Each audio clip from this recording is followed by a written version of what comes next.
Assalamualaikum dan salam sejahtera kepada semua. Saya Aidil bersama rakan sekumpulan saya iaitu Syikin dan Farah akan bagi memulakan pembentangan tugasan penghasilan seni khot kami yang berpaksikan peribahasa Melayu yang cukup ikonik, iaitu melentur buluh biarlah dari rebungnya. Secara harfiahnya, peribahasa ini membawa kita melihat kepada alam semula jadi, di mana buluh yang sudah tua bersifat keras dan mudah patah jika dipaksa tukar bentuknya. Berbeza dengan rebung yang masih lembut dan mudah dilentur mengikut kemahuan pembuatnya. Jika kita selami maksud tersirat yang ingin disampaikan, ia menegaskan bahawa pendidikan atau didikan kepada seseorang individu itu mestilah bermula sejak mereka masih kecil lagi. Hal ini kerana pada peringkat awal usia, jiwa dan minda kanak-kanak masih bersih serta mudah dibentuk dengan nilai-nilai murni, disiplin dan sikap yang baik. Kita mahukan pembentukan sasiah ini berlaku secara semula jadi dan sempurna supaya apabila mereka menginjak dewasa kelak, segala didikan tersebut telah menjadi sebahagian daripada jati diri mereka yang kukuh dan tidak mudah goyah. Seterusnya, bagi memastikan kupasan kami ini mempunyai kredibiliti akademik yang tinggi, kami telah merujuk kepada sebuah bahan ilmiah yang sangat berautoriti dalam bidang linguistik Melayu.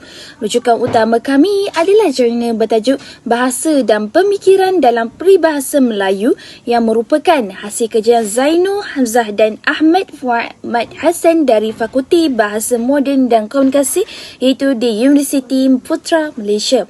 Melalui rujukan ini, kami dapat memahami dengan lebih terperinci bagaimana peribahasa Melayu bukan sekadar susunan kata yang indah, tetapi ia merupakan manifestasi pemikiran tinggi bahasa Melayu dalam aspek etika, logik dan juga estetika.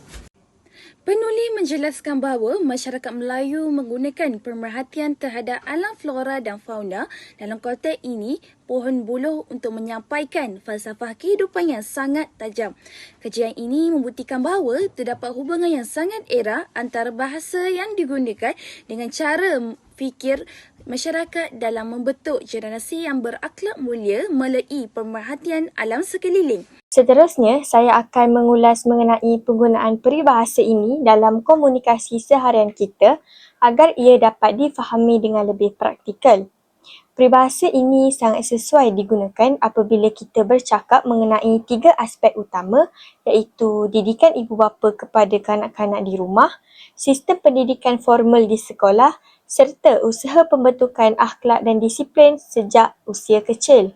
Sebagai contoh, dalam konteks keluarga, ibu bapa perlu sedar bahawa mereka adalah teladan utama dan perlu mendidik anak-anak dengan nilai murni sejak kecil kerana melentur buluh biarlah dari rebungnya.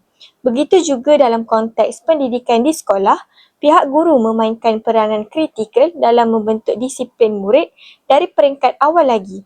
Malah dalam aspek agama dan kepimpinan, didikan yang diberikan sejak kecil akan memastikan nilai-nilai tersebut berangkar ubi dalam jiwa mereka. Sebagai contoh penggunaan dalam ayat yang lengkap, sekolah perlu menekankan pendidikan nilai dan akhlak sejak peringkat tadika lagi kerana melentur buluh biarlah dari rebungnya supaya anak-anak dapat membesar dengan sikap yang baik. Ayat ini menunjukkan bagaimana peribahasa tersebut berfungsi sebagai satu penegasan atau sokongan yang kuat terhadap isi utama dalam sesuatu perbincangan mengenai pembangunan modal insan. Kini, marilah kita beralih kepada bahagian yang paling teknikal dalam tugasan kami, iaitu proses penghasilan seni khot kufi yang sedang anda saksikan dalam video ini. Kami memilih gaya khot kufi murabbah kerana sifatnya yang bergeometrik, tegak dan seimbang, yang mana ia secara simboliknya melambangkan ketegasan dan ketelitian dalam proses memberikan didikan kepada manusia. Dalam video ini, anda dapat melihat langkah demi langkah bagaimana kami memulakan lakaran dengan mengira nisbah kotak bagi memastikan setiap huruf bagi kalimah peribahasa ini tersusun dengan sempurna.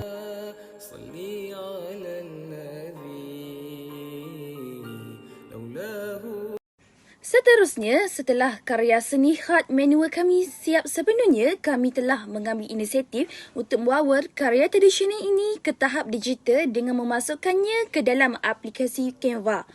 Proses ini diberikan bagi memberikan nafas baharu kepada seni khat agar ia kelihatan lebih moden dan mampu menarik minat generasi muda yang kini lebih terdedah kepada kandungan digital.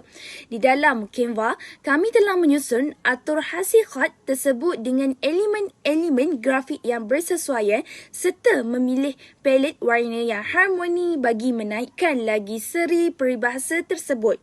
Sebagai penutup pembentangan kami pada hari ini, dapatlah disimpulkan bahawa penghasilan produk seni khat yang berasaskan peribahasa melentur buluh biarlah dari rebungnya ini membawa mesej yang sangat besar dan mendalam bagi kita semua.